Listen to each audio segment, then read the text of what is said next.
Bonjour à toutes et à tous et bienvenue dans ce nouvel épisode du Board. Alors dans ce nouvel épisode, j'accueille un nouveau membre, Nicolas Rohr de Fago. Bonjour Nicolas, ça va? Bonjour Flavie, écoute, super, tout va très bien, merci, ravi d'être à ton micro.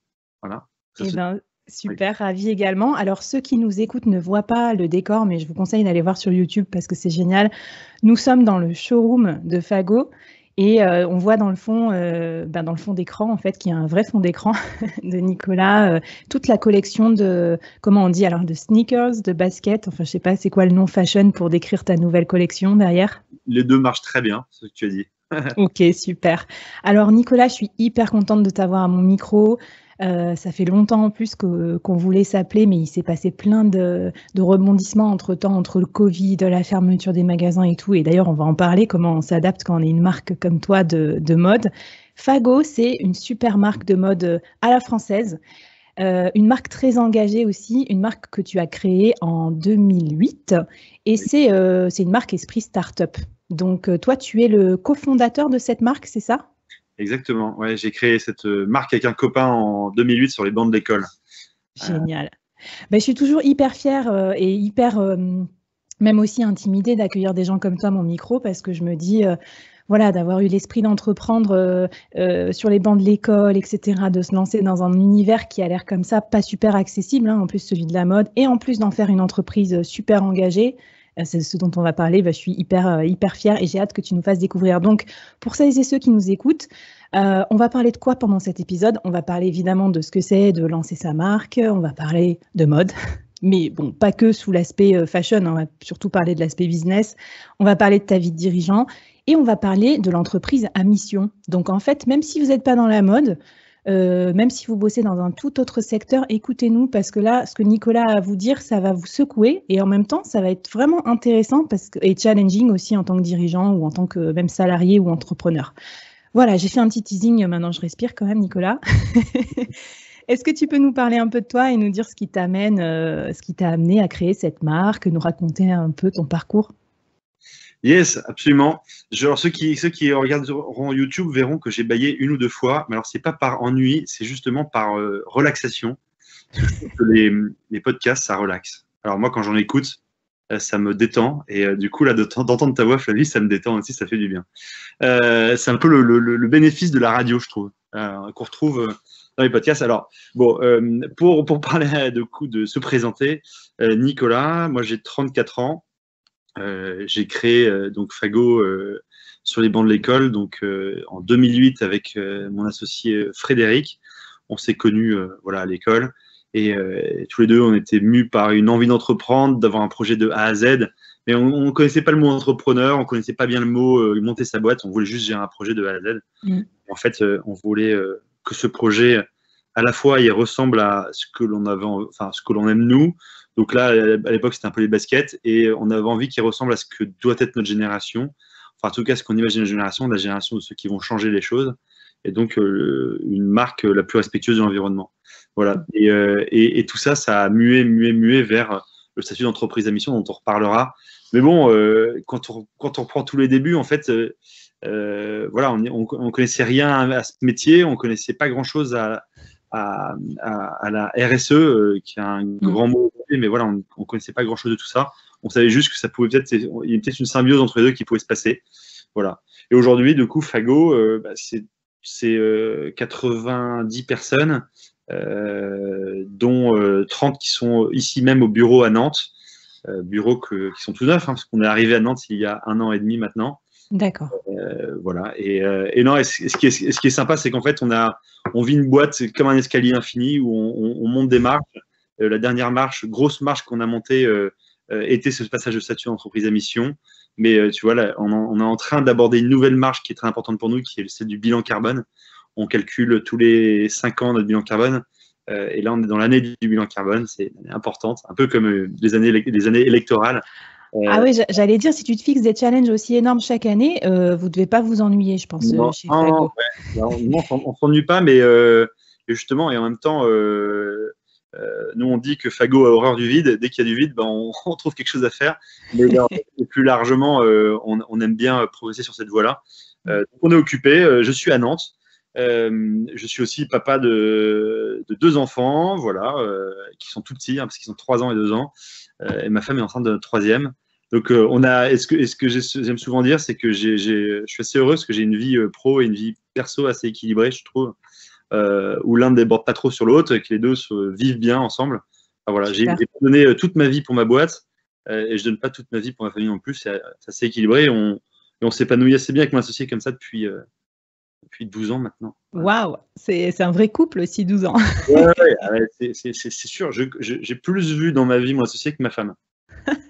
Alors moi, j'ai envie de te titiller déjà sur un premier truc qui m'a fait marrer en voyant ton parcours et celui de Fago. Donc vous êtes une start-up, tout ça, vous voulez changer le monde et tout. Et vous êtes passé, vous étiez à Paris et vous êtes parti à Nantes. Vous avez déménagé de siège, etc. à Nantes. Alors c'est un saut souvent qu'on a du mal à comprendre parce que l'écosystème, il est vachement à Paris, etc.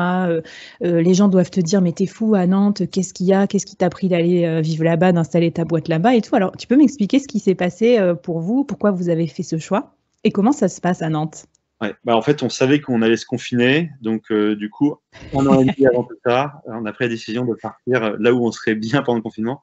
Et blague à part, parce qu'on s'est félicité quand même pendant le confinement d'être à Nantes que d'être à Paris. Mais en fait, on a été très heureux pendant notre vie parisienne de début de boîte, avec une énorme effervescence, avec un écosystème entrepreneurial qui est très puissant, très dense, très challenging aussi.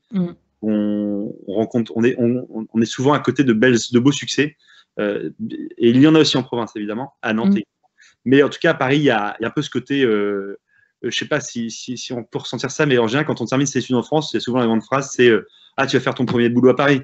Et ben voilà, donc nous, on a vécu des très belles années là-bas à Paris. Et à un moment donné, en fait, plus on cheminait dans l'aventure Fago, plus on s'apercevait que ce qu'on racontait dans notre histoire de boîte, ça correspondait plus tellement avec Paris, parce que en fait, on dit que Fago, nous, on crée des collections qui sont faites pour être le trait d'union entre la ville et la nature. En gros, donc du coup, les éléments sont importants pour nous et s'y rendent très vite, par exemple les forêts Fago ou la mer, etc. C'est sûr qu'à Paris, tu étais un peu limité, quoi. Ouais, tu es un peu limité. Et c'est un peu un phénomène de génération où on a moins en moins peur de la décentralisation. Je trouve que c'est génial. Nous, pourquoi Nantes? Parce qu'en fait, c'était une ville qui était élue capitale verte européenne, donc où la transition de la ville et de la nature est acceptée depuis quelques mandatures maintenant. Proche de beaux éléments, hein, la plage. Nous, on a 4 forêts avec 90 000 arbres qui poussent autour de Nantes. Donc des forêts à moins de 30 minutes, elles sont accessibles. Voilà, c'est proche de Paris malgré tout, parce que Paris, c'est important pour nous. Hein, c'est un endroit où il faut toujours aller s'inspirer, rencontrer encore beaucoup de prestataires. Mais donc voilà, donc Nantes, c'était un choix parce que c'est une ville qui est en phase avec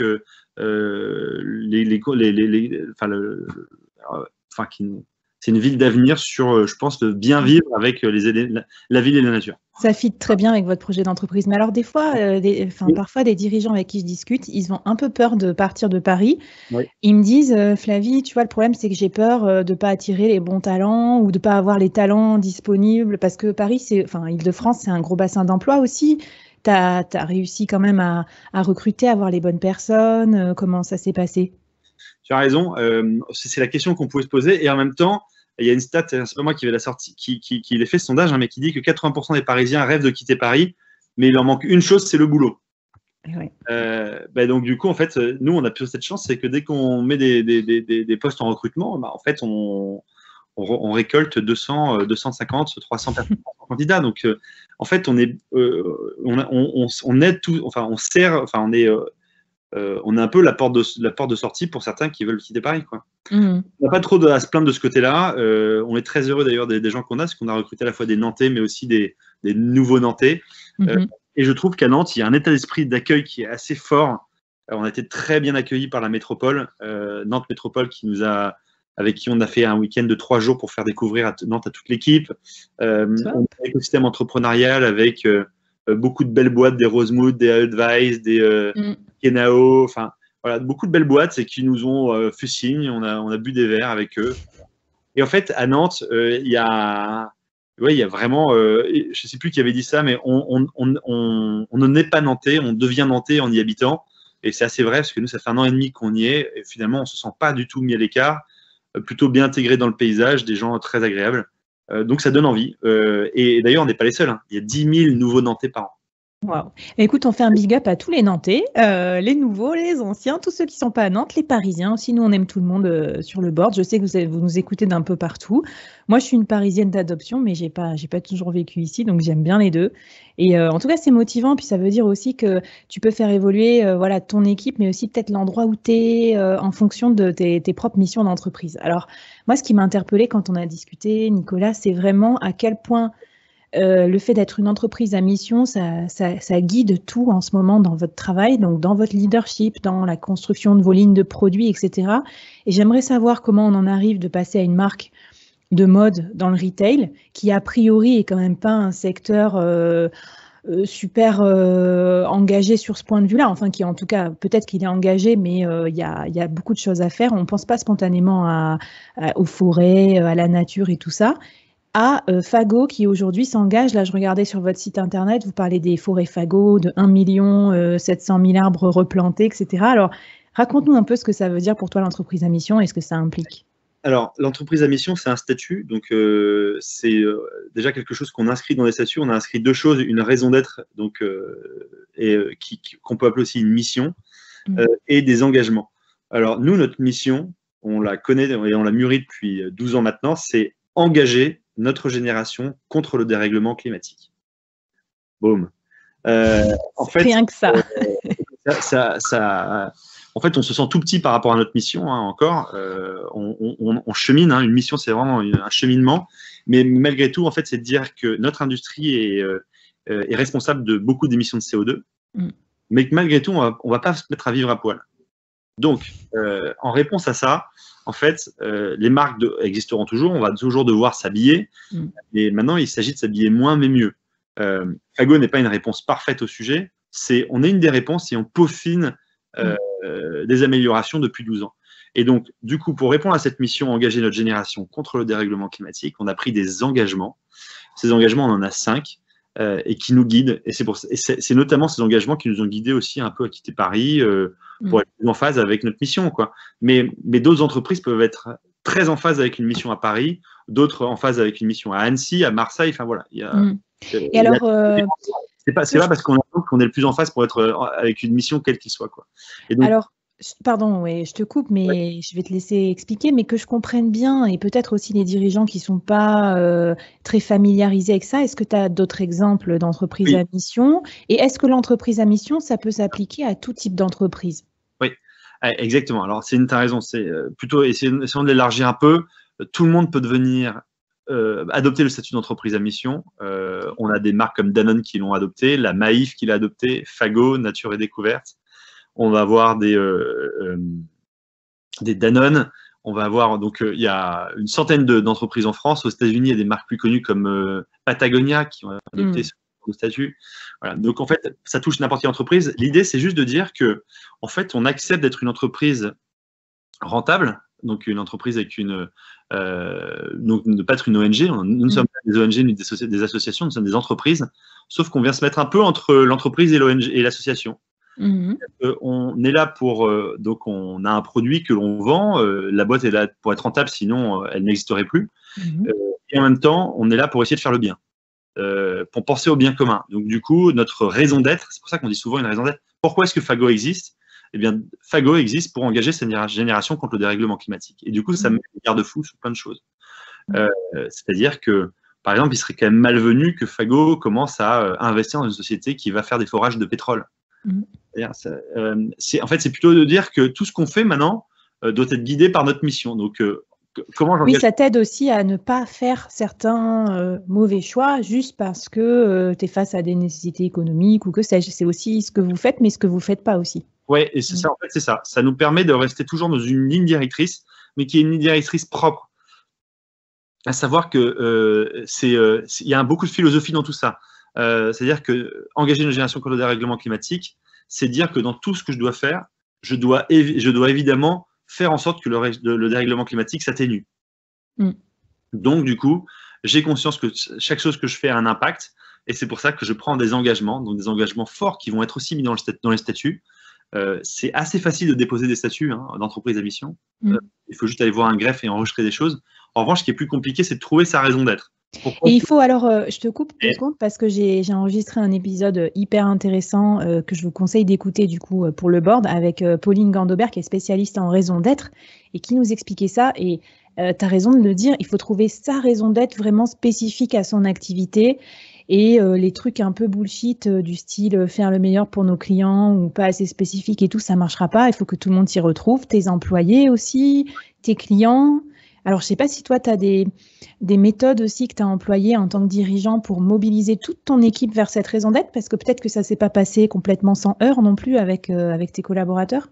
Alors, ce qui est le plus long, effectivement, c'est de faire redescendre tout ça, mais nous, la raison d'être, en fait, elle doit être un peu… elle est mise comme liberté, égalité, fraternité pour la République française. C'est notre devise chez Fago. Voilà, engager une génération contre le dérèglement climatique. Derrière, on prend des engagements, et là, c'est un peu comme si du coup, la loi française, en fait. Ben, nous, on a une loi chez Fago. Notre loi, c'est 1, je vais mesurer mes émissions de CO2. 2, je vais réduire toutes mes émissions de CO2 autant que possible. 3, je vais compenser toutes mes émissions de CO2. 4, c'est engager ma génération dans des modes d'habillement plus sains. 5, être transparent dans tout ce que je fais, tout ce que je dis. Voilà. Donc, en fait, ça, c'est mes 5 doigts de la main, c'est mes 5 engagements et je dois les respecter sous peine de perdre mon statut d'entreprise à mission. Et à l'intérieur de ces engagements, j'ai des objectifs annuels. Là où intervient toute la boîte. Et c'est là que ça va être plus opérationnel, c'est-à-dire que chacun va s'y retrouver et va avoir des actions individuelles à mener. Exactement. Chacun, par exemple, dans ses EAD, dans ses objectifs annuels, a des objectifs qui sont liés à son métier et des objectifs qui sont liés à la mission. Ouais, donc vous allez quand même assez loin dans le management parce que ça a un impact sur la notation du collaborateur, en fait. Tout à fait. Et nous, on pense que c'est, en fait, aujourd'hui, on dit que la responsabilité de Fago, elle n'incombe pas des fondateurs, elle incombe de chacun. Donc, ça veut dire que chacun est responsable de la mission chez Fago. Si 2 personnes d'entre nous ne trahissent la mission, en fait, c'est toute la boîte qui l'a trahi, quoi. Donc, du coup, quand on recrute quelqu'un, on a à cœur de se dire qu'on va recruter quelqu'un à 50% pour sa capacité à bien faire son métier, 50% pour accomplir la mission de Fago. Voilà, donc une fois qu'on a dit ça, en fait, on a tout dit. On a dit que du coup, on laisse place qu'à des convaincus, à des gens qui ont une curiosité débordante, quoi. Et alors, il me vient, pardon, un peu pêle-mêle, mais plein de questions opérationnelles. Alors, je vais t'en poser 2, puis tu réponds dans l'ordre que tu veux. Je les rajoute, c'était pas préparé, mais premièrement, comment tu fais? Sur quels critères tu peux recruter des gens sur leur fit avec ta culture, ta mission, etc. Est-ce que tu as, je sais pas, des questions que tu poses ou des critères de sélection? Et ma deuxième question, c'est pour les plus cartésiens qui nous écoutent, parce qu'il y en a, ils vont peut-être dire, ouais, ok, c'est bien beau l'entreprise à mission, mais franchement, c'est un peu marketing. Éventuellement, ça aide la marque employeur, ok, mais bon, concrètement, qu'est-ce que ça apporte d'un point de vue business? Et là, j'aimerais bien que tu nous donnes un peu peut-être des éléments. Est-ce que ça te permet de faire une différence importante sur ton marché? Est-ce que ça marche bien Fago? Qu'est-ce que ça vous apporte aussi, même en termes de profitabilité, etc. D'accord. Alors, je vais peut-être démarrer par le dernier point qui est qu'est-ce que ça nous apporte? Déjà, ça nous apporte un horizon. C'est-à-dire que Fago, du coup, quand quelqu'un vient chez Fago, il comprend quel est l'horizon de temps. L'horizon de temps, c'est on n'est pas dans une boîte court-termiste où on se dit il faut tout cartonner parce que vous avez 2 ans pour péter le marché, il faut tout dominer. Non, chez Fago, on peut aimer le temps long parce qu'en fait, ce qu'on veut, c'est bien faire les choses. Donc, ça veut dire que si jamais je recrute quelqu'un au design, du coup, la personne qui va designer des collections, je vais lui dire ok, et je vais répondre du coup à ta première question dans cet entretien, par exemple, cet entretien fictif qu'on est en train de faire, où je dis Flavie, tu es styliste chez nous, très bien. À ton avis, comment est-ce que tu peux engager nos générations contre le dérèglement climatique? Comment est-ce que tu peux jouer ton rôle dans cette mission? Si une personne me dit, en fait, je pense que c'est génial parce que du coup, on plante des arbres et c'est bien, c'est pas sûr. Et par contre, c'est quelqu'un va me dire, en fait, ce qui est génial, c'est qu'avec aujourd'hui des matières recyclées, si on fabrique notre collection avec des matières recyclées, on va émettre déjà moins de CO2. Ensuite, moi, je vais essayer de designer mes vêtements et quand je le design, c'est-à-dire que quand je vais le dessiner, je vais déjà penser à sa mort. C'est-à-dire que comment est-ce qu'il va être jeté, comment est-ce qu'il va être décomposé, comment je facilite le travail du recyclage. Par exemple, on pourrait dire aussi une bonne réponse qu'on a envie d'entendre, c'est et tout ça, c'est ce qu'on fait d'ailleurs chez Fago. Mais voilà, j'ai envie que la personne dise en fait, moi, je cherche pas des aides collatérales, je vais creuser, je vais fouiller dedans. Par exemple, là, on nous dit ben moi, je vais sortir une gamme avec des balles de tennis recyclées. Ah bon, putain, mais c'est génial. On va aussi utiliser du liège, parce que le liège, c'est hyper important, ça aide la respirabilité. En fait, on innove dans des matériaux, dans de la construction, dans du design, pour émettre moins de CO2, donc pour réduire le dérèglement climatique. Et en fait, c'est ça que j'ai envie d'entendre chez les gens, c'est d'entendre une passion pour aller concrètement changer les choses. Par exemple, la personne qui s'occupe des achats généraux, ça peut être de dire bon, ben moi, je pense qu'il ne nous faut plus aucune voiture, évidemment, en essence. On va peut-être démarrer par de l'hybride, ensuite on passera par de l'essence. Ensuite, je voudrais faire une formation d'éco-conduite. L'énergie, on va passer en renouvelable, mais par contre, on va passer en 100% renouvelable, issu uniquement de l'éolien, des rivières et du solaire. Mais si on n'acceptera pas d'autres énergies renouvelables, en fait, c'est d'être le diable est dans le détail dans notre mission. Et on aime ça. Une personne, par exemple, qui m'a dit Nico, dans son objectif annuel, je vais réduire de 50% la capacité des boîtes mail de chacun. Parce que tout un mail qui ne sert à rien, et ça émet du CO2. Ça oh mon Dieu, il faut que je nettoie ma boîte mail pour faire un geste pour la planète. Et en fait, c'est partout. Donc, et tout ça, ça nous amène à quoi? En fait, à nous dire que c'est un espèce de jeu de société géant où on fait la chasse, nous, au CO2 chez Fago en interne. On fait la chasse au gaspillage, on fait la chasse à ce qu'on produit, enfin, à ce qui est inutile, et c'est très concret pour répondre à ceux qui sont pragmatiques et cartésiens. C'est très concret parce qu'en fait, on a des tableaux de suivi dans lesquels on inscrit tout ce qu'on fait. Donc, notre progression, par exemple, aujourd'hui, 80% de nos collections intègrent des matières recyclées. L'énergie qui est passée en renouvelable, tout ça, en fait, ça se mesure après dans un bilan carbone pour les cartésiens. Et on voit tous nos efforts se voient récompensés par une baisse d'émissions de CO2. Et cette baisse d'émissions de CO2, chez nous, elle est drastique parce qu'elle a été de 40% en 10 ans. Là, cette année, on calcule le nouveau bilan carbone. J'espère bien réduire de 30% à nouveau.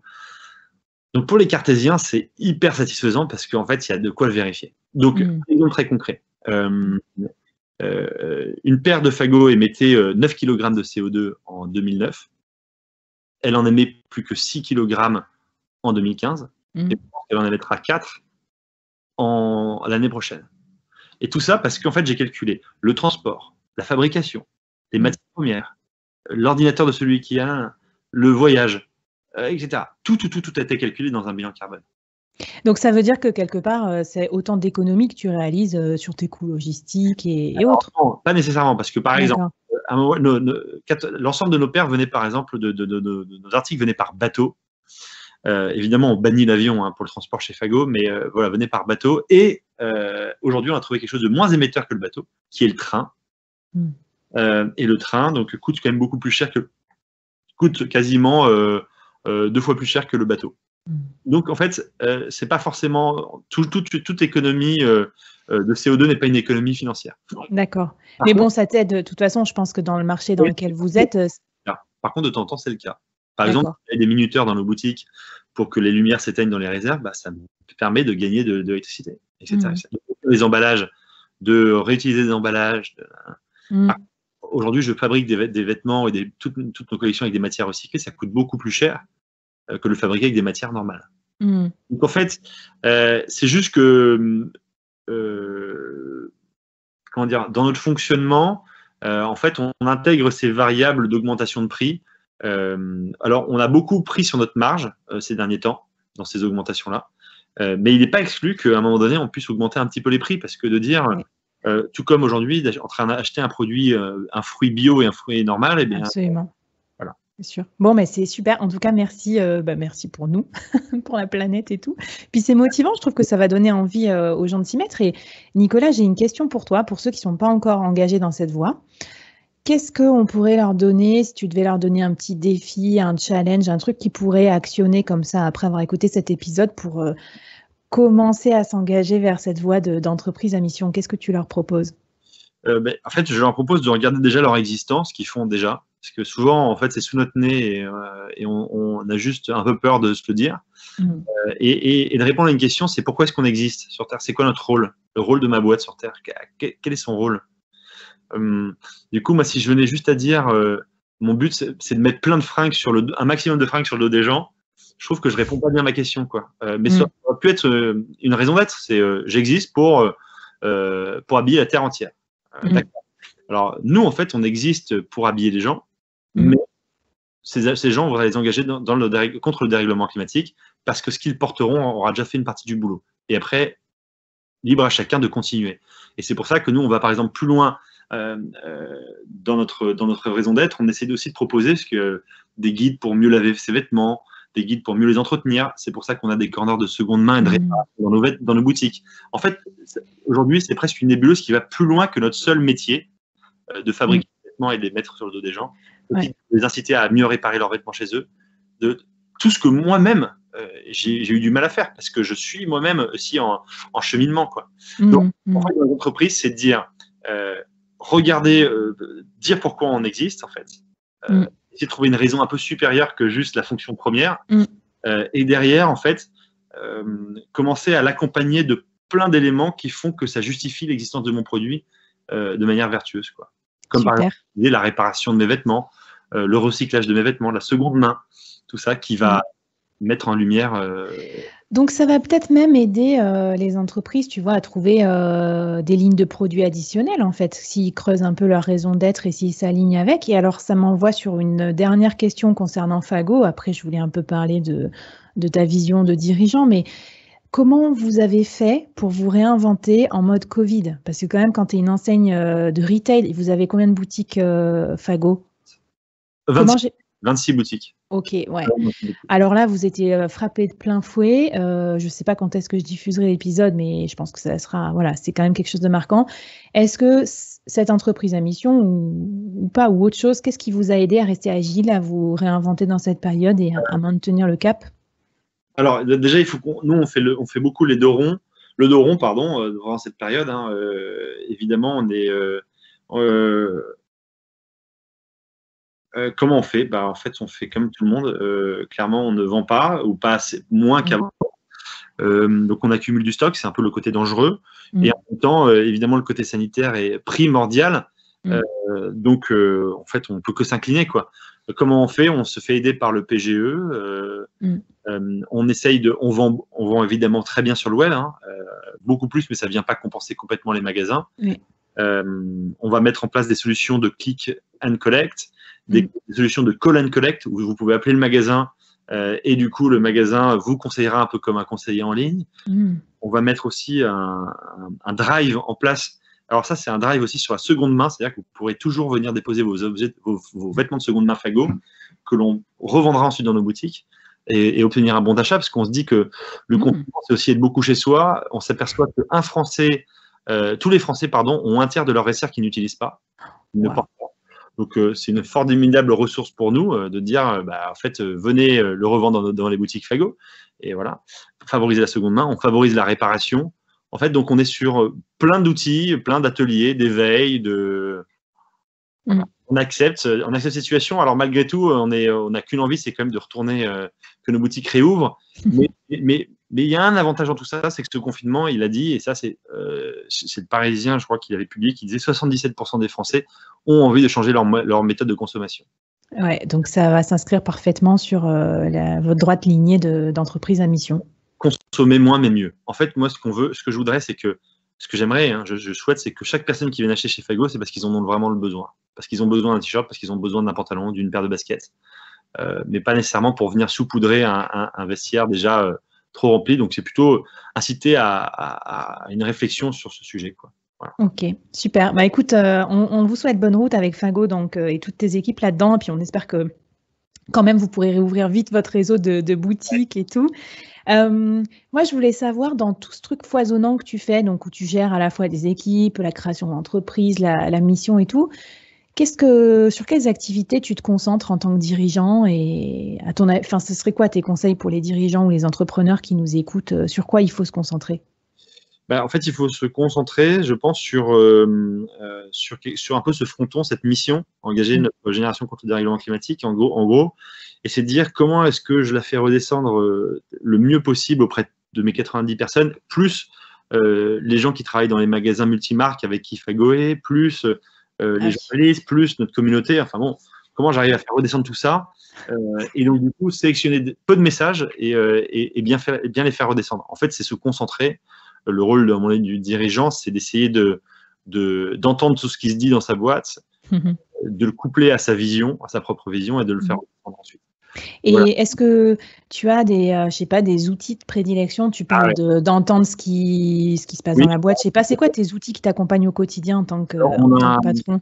Effectivement, on a installé un réseau social interne qui s'appelle MyFago, qui est édité par, je sais plus, une boîte lyonnaise, mais c'est un espèce de Facebook interne, voilà, qui est géré par. Attends, mais il faut que je trouve. Parce que c'est sympa, sinon, on peut le mettre dans les notes de l'épisode. Voilà, on mettra dans les notes de l'épisode et c'est très sympa. Ça fonctionne très bien.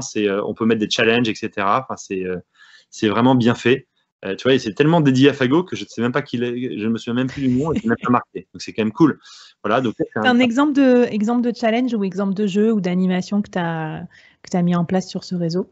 Eh bien, par exemple, en ce moment, là, il y a des campagnes. On a des campagnes, on a des campagnes pour aider à comprendre, par exemple, sur les coulisses du coton dans le monde. Il y a 300 points à gagner en ce moment en répondant à 3 questions. Notamment, par exemple, là, je l'ai sous les yeux, combien de tonnes la production de coton mondial représente-t-elle? Ensuite, on va voir combien de litres d'eau faut-il pour produire 1 kg de coton. Ensuite, on aura les étapes de fabrication du coton, et etc., etc. Et quelles sont les alternatives possibles pour réduire l'impact carbone? Et donc là, on parle de, par exemple, recyclage, réutiliser les chutes, l'upcycling. Génial. Donc, attends, c'est de l'animation, mais c'est aussi de la formation, du quick learning et tout. C'est super, ça. Et donc, en fait, l'idée, c'est on fait redescendre et on fait remonter plein d'infos sur ce réseau social. Ça, c'est le premier point. Le deuxième, c'est qu'on a un kick-off tous les lundis matins avec l'ensemble des personnes du siège. Donc aujourd'hui, qui se fait en visio, mais là, qui permet de partager chacun ce qu'il fait dans son quotidien de semaine et ce qu'il a accompli la semaine passée. Évidemment, on a des temps de convivialité après très forts. On fait moins de séminaires chez Fago. Je sais pas, on est moins séminaires. On en fait un par an. Mais je considère pas que la boîte s'épanouit que sur des séminaires. On essaye d'être assez riche toute l'année. Je sais pas d'ailleurs si on l'est assez. Ce serait marrant. Ce serait vraiment à demander. Là, les EAD vont intervenir en fin d'année.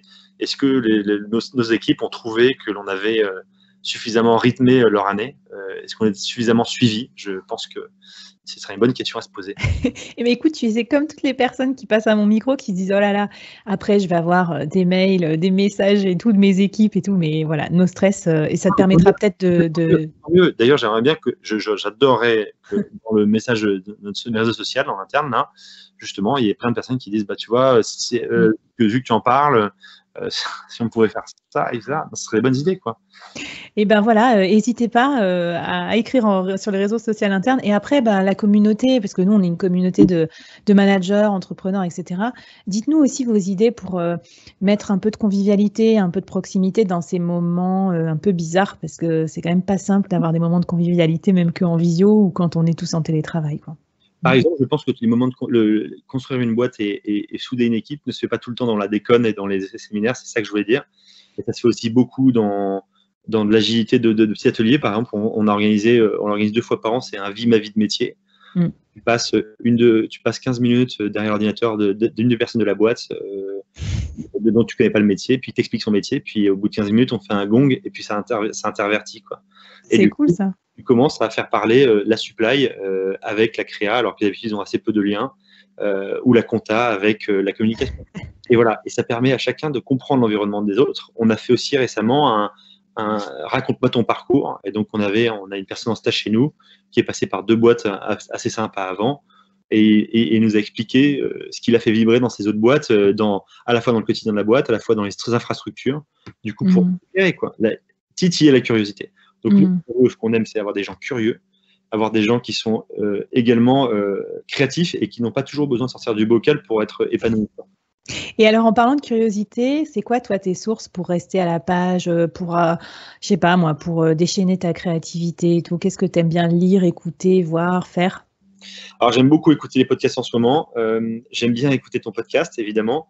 Et j'aime aussi beaucoup un autre podcast qui est spécialisé plus sur mon secteur, qui s'appelle L'étiquette. Voilà, donc ça, c'est toujours complémentaire. C'est créé Très intéressant, oui. deux podcasts différents, donc je suis assez fidèle.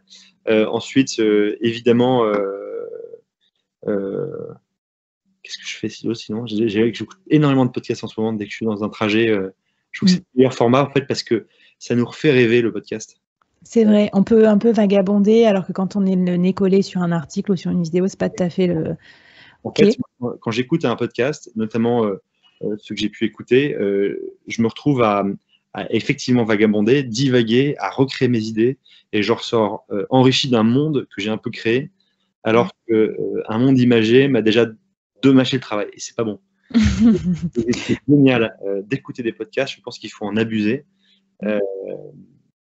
Puis c'est bien, ça permet de faire une pause aussi dans tes activités. J'imagine que tu parlais d'équilibre, mais tous les entrepreneurs ne sont pas du tout équilibrés. Donc peut-être prendre le temps de se former aussi, d'apprendre et de prendre ce temps d'écoute, c'est peut-être salutaire quand tu es super busy dans ta vie d'entrepreneur.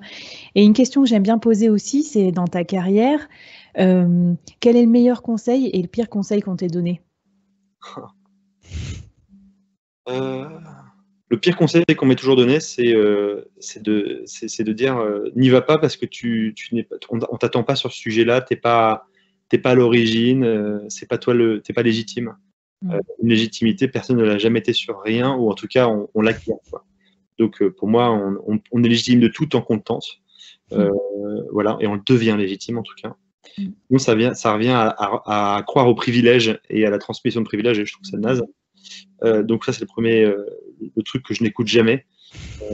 Voilà. Le deuxième que j'écoute, en revanche, c'est j'écoute de plus en plus, c'est celui des temps longs.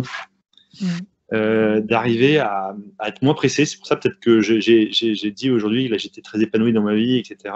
Parce que j'accepte plus les temps longs, j'accepte que Fago, en fait, j'accepte.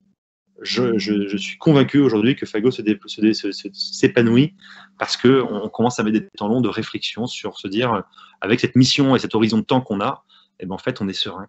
Voilà, on n'est pas dépressé. On n'est pas dépressé pour mal faire. On va essayer de prendre le temps de faire de bons vêtements qui dureront longtemps, d'avoir une communication qui soit agréable, pas agressive. Enfin, voilà. Bon, mais attends, mais c'est super motivant et je pense que plein de monde qui... Et ça peut paraître un peu soporifique, là, ce que je viens de dire. Et en fait, c'est très stimulant parce que ça permet juste de dire, en fait, dans tout ce que je dois faire, je dois être plus pointu, plus aiguisé. Être plus pointu, plus aiguisé. Très intéressant, je disais, ouais, ça va faire des jaloux, entre guillemets, mais c'est pour notre bien. D'entendre ça aussi, ça donne envie, je trouve, c'est motivant. C'est peut-être aussi reconsidérer la façon dont on travaille et dont on enchaîne les to-do list, les must, les résultats, les quick wins, etc. Ça va nous faire du bien peut-être de réfléchir un peu à notre stratégie. Tout ça. Est-ce que, Nicolas, il faut qu'on s'arrête parce que déjà, on a écoulé le temps presque de conversation entre nous, mais est-ce que tu aurais un dernier mantra, un dernier message à adresser aux dirigeants ou aux personnes qui nous écoutent? Oui, je pense que, en fait, j'essaie de me l'appliquer un maximum à moi-même. Ce conseil, c'est de beaucoup discuter tout le temps de mes projets, de mes problématiques, de tout ce que je fais avec beaucoup de personnes. Pour entendre des avis différents, pour mûrir, pour entendre d'autres belles histoires, des histoires plus compliquées, enfin voilà, de tout entendre. En fait, c'est comme ça qu'on se forge et de ne jamais se retrouver seul. Voilà. Donc le but, je crois, en fait, pour moi, dans ma vie, c'est de rester toujours très curieux de tout, parce que c'est ce qui me... En fait, je construis un peu mes scénarios par des petites bribes de plein de choses, quoi. Voilà. Donc, et c'est marrant que tu parles... Curieux, et en même temps, il faut... nous, en fait, on a cette envie dans la boîte là, de se dire, en fait, on est tellement convaincu que ce qu'on fait avance, que ça doit déployer, quoi. Et il y a une espèce de... C'est agréable, quoi. C'est un peu comme si, ça y est, les choses sont claires, quoi. Ça avance. Et c'est agréable de se dire, en fait, que chaque fois qu'on avance, chaque année où on avance dans Fago, le projet se clarifie, quoi. C'est génial. C'est très heureux à... Non, voilà, et puis après, on se fait challenger aussi énormément. Je pense que c'est accepter de se faire challenger. Nous, on a beaucoup de critiques hein, de personnes qui disent vous faites pas assez bien, vous n'êtes pas assez bon. Et en fait, donc ça, c'est c'est vrai en fait. Et c'est vrai. Et c'est vrai que c'est pas assez bien. C'est vrai qu'il y a plein de trucs qu'on fait pas bien. Et du coup, c'est hyper frustrant. Mais maintenant, bon, voilà. Ça nous challenge en fait. Ça nous pique pour faire mieux. Accepter tout le temps les critiques, quoi. Il faut les recevoir en fait. Bon, le monde n'a qu'à bien se tenir parce que là, je sens que tu es gonflé à bloc et ta boîte derrière toi aussi. En tout cas, c'est super ce que tu nous dis parce que merci vraiment d'avoir partagé ce moment avec nous. Moi, tu sais, quand tu dis ne faut pas rester seul, faut confronter les points de vue, c'est aussi pour ça que j'ai créé le board et que j'ai des gens à mon micro comme toi, plein d'experts qui nous aident à voir le monde peut-être selon un prisme un tout petit peu différent. Et puis surtout, il y a la communauté qui échange. Alors, j'espère que tu vas crouler sous les lettres de candidature à Nantes pour Fago. Et en tout cas, c'est sûr que tu vas crouler sous les questions de tous nos auditeurs et auditrices. Donc, Nicolas, je te dis merci beaucoup. Et puis, à toute la communauté, je vous dis bye bye et bonne route dans la route de l'entreprise à mission. Super. Bye. Merci Flavie pour ce bon moment. À très bientôt. Merci Nicolas. Ciao.